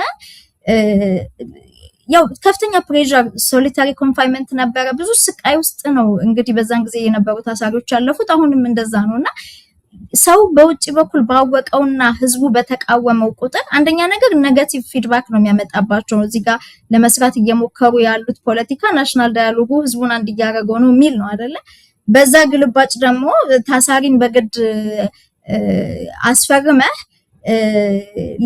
ሌላም ኮኖቴሽን አለው። እነሱን ወንጀለኛ ማስባል ብቻ ሳይሆን እስከዛሬ የሰራነውን ነገር ነፃ ለመውጣት መሞከር የሚያስነሳው ቁጣ አለ እና ሬድ አለርቱ አንደኛ እዚህ ውስጥ ታርጌት ለተደረጉት ለነዚህ 30ዎቹ ላይ እስከ አካል መጉዳት እስከ ሜንታል አቢዩስ ከዛም በላይ የተለያዩ አስቀያሚ ፕሬሸሮች እንዳይፈጠርባቸው ፕሮቴክት ለማድረግ ህዝቡ አለንላችሁ እንዲላቸው ኖት ኦንሊ ዳት በተለያየ መንገድ በተናጠል ይሄ ነገር ኢሹ ሳይሆን በፊት አንዳንድ ጊዜ ነገሩ አጀንዳ በመሆኑ ጋብ የማለት ነገር ያሳያል። መንግስትም ይሄ ነገር ኢሹ ሳይሆን ውስጥ ለውስጥ ብዙ ጉዳት የደረሰባቸው አሉ። እዚህ እስኪደርስ ድረስ እንዲፈርሙ የተደረጉ እነሱ ደግሞ ቶታሊ ውድቅ እንደሆነና በዚህ ተጠያቂ ሊያደርጋቸው እንደማይችል ለምክንያቱም በጣም ብዙ ዋጋ የከፈሉ ሰዎች ናቸው። በጣም ብዙ ስቃይ ውስጥ ያለፉ ናቸው። እንዳለመታደሉ ነው ባለፈው 3 ዓመት ፖለቲካው ብልሽት ብሎ ስለነበረ እስከዛሬ ተደርጎ ባለፉት እኔ እውነቴን ነው የምልህ ባለፉት 35 ዓመታት ካየሁት የተቃውሞ ላንድስኬፕ እንደባለፉት 3 ዓመታት እስረኛ ቶታሊ ኢግኖር የተደረገበት ጊዜ አልነበረም መሳይ። ከዛ ታልፎ እንደውም እዛ ውስጥ ሆኖ ይደራደራሉ ምናምን የሚል በጣም አስቀያሚ ነገሮች ሁሉ የተባለበት ጊዜ ነበረ። በጣም አሳፋሪ እና የፖለቲካ አጀንዳ መጋለቢያ መሆን የለብንም። በስክሪፕቶም የታገለ ይሁን ትጥቅ አንስቶም የታገለ ይሁን በማይክም የታገለ በቪዲዮም በዙምም የታገለ ኦብጀክቲቭ አንድ ነገር ነው። ጊዜና ቦታ እንደሚመቸው ጊዜውን ሰጥቶ በሚችለው መጠን መስዋዕትነቱ አንድ ነው እያልኩ ሳይሆን ያን ለውጥ አምጥቶ እፎይ እንድንል ይሄ እያለቀ ያለ ህዝብ ሰላም እንዲያገኝ ነው እያደረግን ያለ ነው። ስለዚህ ዝም ብለን የተከፈለ ዋጋን እየጣለን የምንሄድ ከሆነ ሁሉ ጊዜ 4 ዓመት የሚፈጀው 40 ቀን የሚፈጀው 40 ዓመት እንዲፈጅብን እንሆናለን ማለት ነውና አሳሳቢ ጊዜ ላይ የሆንበት ምክንያት አንደኛ ዋጋ የከፈሉ የትግሉ አካላት ዋጋ መክፈል የለባቸው። አንተ እንዳልከው የነጭ ወረቀት ላይ ፈርመ ምን ሊያመጡ እንደሚችሉ ታውቃለህ ትላለህ። እኛንን እኮ ዋስጠበቃቸው እኛ በአድቮካሲ ካላስቆም ነው ህጉ እንደሆነ ምንም ተፈጻሚ አይደለም። ሙሉ በሙሉ ህግ እኮ እንደፈለጉ ኤኒ ታይም ሪልና ሬጉሌሽን አውጥተው መጣስ የሚችሉ ሰዎች ናቸው። ስለዚህ አሁን ይሄ ህጉ እንደዚሁ ዝም ብሎ ለይምሰል ውስጡ ይካሄድበታል እንጂ እነዚህ ሰዎች ችግራቸው የሚፈታው በፖለቲካ ነው። ፖለቲካል ሶሉሽን ነው። ከልባቸው የእውነት ኤቪደንስ አይተው ምናምን እንደማይለቋቸው የምታውቀው በየቀኑ አዲስ ኤቪደንስ ፋብሪኬት ያደርጋሉ። ሁሉን ነገር ዲፌንድ አድርገው ሲጨርሱ ማለት ነው። ማለት የህግ ፕሮሰሱ ኦልሞስት በጣም አስቂኝ ነው። ይሄን ከኔ በላይ እነ አቶ ያሬድ ኃይለማርያም ብዙ የሚያውቁበት ነገር ነው ያሉት ነገር ነውና ሜቢ እነሱ እንግዳ ሆነው መጥተው ሊናገሩት ይችላሉና ዋስ ጠበቆቻችን በታሪክ አጋጣሚ እዛ ላይ ብንሆን እንዲሁ ልንታሰር ልንገደል ልንገፋ የነበርን ሰዎች ግን በሆነ ለታሪክ አጋጣሚ ለዚሁ ጊዜ ይሄንን አክሰስ እና ፕላትፎርም የተሰጠን ሚዲያ ምንሆን ድርጅት ውስጥ የምንንቀሳቀስ ይሁን እኛ በዚህ ሰዓት አንድ ላይ ቆመን ፈረሙም አልፈረሙም ወደፊት ደግሞ ከዛም የባሰ ወጥተው ደግሞ መልሰው እንደልባቸው እንዳይንቀሳቀሱ ማሰሪያ ነው። በረጅም ገመድ ማሰሪያ ነው። ስለዚህ ነፃነት ከሆነ ንጹህ ነፃነታቸው ሊመለስ ስለሚገባ ሙሉ በሙሉ ፕሮሰሱን ውድቅ የሚያደርግ ስራ መስራት ይጠበቅብናል። እነዚህ ታርጌት የተደረጉትን ግን ቅድሚያ ሰጥተን ከፍተኛ አድቮካሲ ሰርተን ፕሮቴክት ማድረግ ይጠበቅብናል ብዬ አስባለሁ። መሳይ ዶክተር ሰናይት እንግዲህ ለተለያዩ አካላት ጥሪ አድርጋችኋል። በመግለጫችሁ ላይ እንዳየሁትም አሁንም ገልጸሽዋል። አንቺ እንግዲህ እስካሁን የጋዜጠኞች መብት ተሟጋች የሆነው ሲፒጄ ጋዜጠኞቹን በተመለከተ እንዲህ አይነቱ ነገር እንዳለ በመጥቀስ ከፍተኛ የሆነ ማስጠንቀቂያ ወይም ደግሞ ጥሪ ነው ለአገዛዙ ያቀረበው። አሁን ጊዜ የለም። እነሱ የአዲሱን ዓመት እንደዚሁ ብስራት ይዘን እንመጣለን እያሉ ነው። ይህንን ነገር አስፈርሞ በዚህ በምክክር ኮሚሽኑ የከሸፈ ሂደት በዚህ አድሰው በዚህ መልኩ አጅበው ለአዲሱ ዓመት ሊፈቷቸው ይችላሉ። የሚፈቱበት መንገድ የማይፈቱትም በምን አይነት ስቃይ ውስጥ እንዳሉም እየሰማን ነው። ጊዜ የለም። ስለዚህ ምን መደረግ አለበት? አጭር ጊዜ ነው ያለው። ዓለም አቀፉ ማህበረሰብም እንደ በፊቱ አይነት ስርዓቱን ጫና የመፍጠር ነገር ላይ ጠንካራ ነገር አናይም። አይናቸው የአዲስ አበባ እንግዲህ ቃሊቲም አባ ሳሙኤልም ቅሊንጦም ከአዲስ አበባ ብዙ የሚርቁ አይደሉም። እዛው ዳርቻ ነው ያሉት። ዓለም አቀፉ ማህበረሰብ አይኑን ከፍቶ ይህንን ነገር ማስቆም የሚችልበትን ጫና እያየን አይደለም። ጊዜ የለም። ስቃዩ ብዙ ነው ነገሩ። ሁሉም ነገር በቅርብ ጊዜ እውን ሊሆን ይችላልና ምን መደረግ አለበት? እንደው ዓለም አቀፉ ማህበረሰብ ጆሮ እንዲሰጥ ኢትዮጵያውያን በአገር ውስጥ ያሉትም ምን ሊያደርጉ እንደሚችሉ አላውቅም ግን በዚህ አጭር ጊዜ ውስጥ ምን ልናደርግ እንችላለን? ይሄ ፕሮሰስ አሁን እንደምናየው ቅድም እንዳልኩ የተወሰኑ ሰዎች መለቀቅ ወንጀለኛ ተብለው መለቀቅ ወይም ደግሞ አትለቀቁም ስለተባሉ ታስረው የመቀመጥ ጉዳይ አይደለም። ይሄ መንግስት ካልኩሌት አድርጎ የሰራው ስራ ነው። አንደኛ ነገር ጀስቲስ ኢቬድ የማድረግ ወይም ደግሞ ከፍትህ የማምለጥ አካውንታብል ላለመሆን ከፍተኛ እንደምታውቀው ከፍተኛ ወንጀል ነው የተሰራባቸው። ኢሊጋል የሆነ ዲቴንሽን ነው። ኢቭን እስሩ ራሱ ፍትሃዊ አይደለም ወይም ደግሞ ህግን ተጠብቆ የተደረገ ነገር አይደለም። ሁለተኛና በጣም ትልቁ ግን ቅድም መጀመሪያ ከጠየቀኝ ጥያቄ ጋር የሚያያዝ ነው። ይሄ መንግስት ሰበብ የሚፈልግ መንግስት ነው። አገሪቷን ለማፍረስ ሰበብ የሚፈልግ መንግስት ነው። አሁን ይሄ በቃ ናሽናል ዳያሎግ ወይም ደግሞ ሀገራዊ ምክክሩን አዘጋጅቻለሁ፣ ሀገራዊ ምክክሩ ላይ ባለመሳተፋችሁ ሀገር ቢፈርስ የእናንተ ጥፋት ነው የሚል ምን ወደ ህዝብ የመግፋት ነው ኃላፊነትን። ግን ኢን ሪያሊቲ ምንድነው የሚፈልጉት? ሀገር ማፍረስ ነው የሚፈልጉት። እነሱ የማይገዙት ኢትዮጵያ እንዲኖር አይፈልጉም። ስለዚህ ይሄ አንዱ ትሪገር ፖይንት ነው። ይሄንን በአጠቃላይ እነዚህን ሰዎች ማለት በቀላሉ እነሱ ይወስዷቸው እንደሆነ አላቅም፣ የማህበረሰቡን ኢንተግራል የሆነ የትግሉ ኢንተግራል ፓርት ናቸው ብሎ የሚያምናቸው ናቸው እነዚህ ሰዎች። ለምሳሌ በዚህ ትግል ውስጥ የትጥቅ ትግል እያደረገ ሌላ ሁሉ ሶሉሽን ስለሌለ በቃ ትግሌን እየመራ ያለው የፋኖ ትግል ነው ብሎ እንደሚያምነው ሁሉ በዚህ በኩል ደግሞ ይሄ ናሽናል ዳያሎግ ምናምን ብሎ እያስቀመጠ እየሰበሰበ የሚያመጣው ሰው እንደማይወክለው ህዝቡ ያውቃል። የተለያዩ ችግራቸውን ሰው አይገደል፣ ቤት አይፍረስ፣ አሚንነ ታዲዮስ ተንቱ ሲሉ የነበረውን ነገሮች እስኪ ኢሾች አንሳቸው። ማን ሌላ አንስቶታል? 500,000 ህዝብ እኮ ነው የተፈናቀለው አዲስ አበባ ላይ 100,000 ያኔ ነው። አሁን ወደ 200,000 ሰው አክቹሊ እስከ 500,000 ሰው ምክንያቱም አንድን ቤት አትሊስት በአራት ሚኒመም በአራት ሰው ብታረገው ከዛ በላይ ነው አቨሬጅ ፋሚሊ ሳይዝ ማለት ነው። ወደ 200,000 ቤት ሲፈርስ ምን ማለት እንደሆነ አስበው። ምን ያህል ህዝብ እንደተፈናቀለ ማሰብ አለበት። እና ትሪገር ፖይንት ነው። በዚህ ከቀጠለ ለኢንተርናሽናል ኮሚኒቲ የምንናገረው ይሄ ከፍተኛ የሆነ ስቴት የመበተን ስቴት ዲስማንትል የማድረግ ህዝብን ወደ ከፍተኛ የሆነ ኬዎስ ለመፍጠር የተሰጠ አጀንዳ መሆኑን ማስረዳት መቻል አለብን።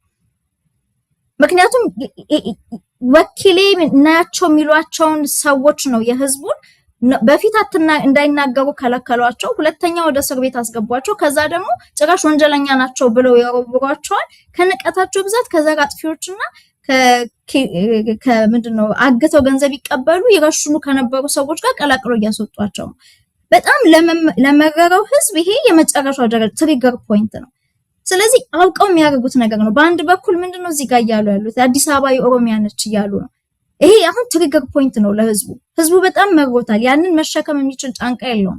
ዝም ብሎ ስለተቀመጠ ዝም ብሎ የሚረገጥ ህዝብ አይደለም። ለኢንተርናሽናል ኮሚኒቲው ደግሞ የምንሰጠው መረጃ ምንድነው? ኬዎስ ተፈጥሮ ከነሱ ናሽናል ኢንተረስት ጋር ከነሱ ጂኦፖለቲካል ኢንተረስት ጋር አይሄድም። ኬዎስ ተፈጥሮ ኢትዮጵያ ሶማሊያን ወይ ሲሪያን መስላ ትልቅ ኢንፍለክስ ኦፍ ኢሚግራንት ወደ እነሱ እንዲመጣ አይፈልጉም። ስለዚህ እያንዳንዱ እየተከለ ያለው ይሄ መንግስት ትሪገር ፖይንት መሆኑን መናገር አለብን። ይሄን ደግሞ ሌላ በጣም በሰፊው ቲዮሬቲካል መሆን የለበትም። በአድቮካሲ ግሩፖች እየተገናኘን ሰልፍ መውጣት፣ በየሚዲያው መውጣት፣ ኢንተርናሽናል ሚዲያውን ማጥለቅለቅ፣ በሎካል ሚዲያዎች ላይ ደግሞ ሰው ፎከስ አድርጎ እርስ በርስ በማይሆን ነገር መጣላት አይደለም። እነዚህን ትሪገር ፖይንቶች በደንብ እየተነተኑ የውጭዎቹ እንዲያውቁና ወደ ጥሩ እየሄደ ሳይሆን አክቹአሊ ጋዝ ላይት እያደረገን ነው። አገር በትኖ የሚችለውን ነገር ቦጭቆ ለመሄድ እየሞከረ ነው። ስለዚህ ፓርት ኦፍ ትልቅ አጀንዳ ነው የነዚህ ሰዎች ወንጀለኛ ለማስባል ወይም ደግሞ በግርግር እስከ መግደል ሊሄድ ይችላል። we have no guarantee ለቀኳቸው ብሎ ከዚህ በፊት እኮ እንለቃለን እያሉ ሰው መልሰው ያስራሉ። ስለዚህ ፎከስ ማድረግ ያለብን ትንንሽ የፈረመ ያልፈረመ ምናምን የሚል አጀንዳ አይደለም። ይሄ ትሪገር ፖይንት መሆኑን ለህዝቡ አስረድቶ እንዴት ነው ከፍተኛ ፖለቲካል ፕሬሸር ተደርጎለት ይህን ቀልዳቸውን እንዲያቆሙ ማድረግ የሚቻለው የሚለውን ዩዥዋል በምናደርገው መንገድ የሰልፎች ካምፔን ያስፈልጉናል። በየኤምባሲዎች ናት ኦንሊ ውጭ ሀገር ያሉ ፎሬን ገቨርንመንቶችን ብቻ ሳይሆን እነዚህ ሁሉ አዲስ አበባ አንድ ሪሶርስ አለን። ምንድነው ከኦልሞስት ከ190 የሚያክሉ ድረስ ኤምባሲዎች አሉ። ስለዚህ እነዛን ሁሉ ቀጥታ መረጃ እንዲደርስ ማድረግ ይቻላል ዳይሬክትሊ ማለት ነው። ምክንያቱም አንዳንድ ጊዜ መረጃ ከዚህ ብቻ ሲነገራቸው ሳይሆን ከራሳቸው ኤጀንቶች ደግሞ ከየኤምባሲው ሀገራት ወደዛ ተመልሶ ነጥሮ ሲነገራቸው የሚያመጣው የራሱ የሆነ ኢምፓክት አለው እና እዛ ያ መቀመጫቸው ነው። የራሳቸው ብዙ ኢንተረስት ያላቸው ሀገራት አሉ። ስለዚህ በተቀናጀ መልኩ በጀርባ ብዙ ስራዎች በቅንጅት እየተሰሩ ነው። ካለፉት 3 ዓመታት ውስጥ ሲታይ አሁን እግዚአብሔር ይመስገን ብዙ ኮአሊሽን ፈጥሮ አብሮ የመስራት ጉዳይ ይታያል። ሚዲያዎችም ብዙ በተሻለ መልክ የመቀናጀት ነገር አይቻለሁኝ። በተለያየ ፕላትፎርም ላይ አንድ ላይ እየሰሩ ነው። ስለዚህ ፎከስ አድርጎ እዚህ ላይ አንድ ላይ መስራት ነው የሚጠበቅብን። ጥቂት ጊዜም ቢሆን የቀረው እንዳልኩ በአንድ ወር ብዙ ተአምር መስራት ይቻላል መሳይ። በጣም ነው ማመሰግነው ዶክተር ሰናይት ደረጀ። እንግዲህ የምታደርጉትን እንቅስቃሴ እኛም እየተከታተልን ለህዝቡ እናደርሳለን ማለት ነው። በዚህ ጉዳይ ላይ ቅድሚያ ትኩረት መሰጠት እንዳለበት እናምናለን። በጣም ነው ማመሰግነው ዶክተር ሰናይት ደረጀ። ቀደም ሲል እንዳልኩትም በሌሎች የኢትዮጵያ ወቅታዊ ጉዳዮች ላይ እይታሽን መልእክትሽንም ሁሉንም ለመጋራት መድረኮችን ዳግም የምናመቻቸውናል። ለነበረን ቆይታ በአንከር ሚዲያ ታዳሚዎች ስም ከልብ ነው የማመሰግነው። እኔም በጣም አመሰግናለሁ። መሳይ መልካም